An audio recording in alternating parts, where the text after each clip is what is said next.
بالراس للخلف، شويش للخلف بالراس، تركي العواد طالع مرتده للناصر، ضربه جزاء، ضربه الشلوبي هيئها للدوخي والدوخي سدد، حسين الصادق تتهيأ للكاتو وحكم يقول ما فيها شيء. لعبوا على نهايات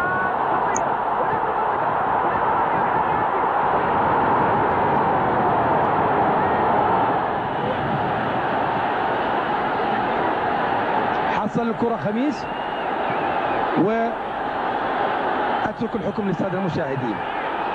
وأطلق مشاهدينا الكرام، لا عوض ما أطلقها والله ما أطلق. والهلال بعد مرور 4 دقائق 5 دقائق يبدو أكثر هجوما وأكثر قوة وفي صفرة. كرة اللعب ناحية اليسار ضغط ذات نقال وتتكمل وجميلة جدا من مدحت الدوسري، جميلة جدا من مدحت. مرة ثانية محمد لطفي يعدي وتنقطع إلى خارج.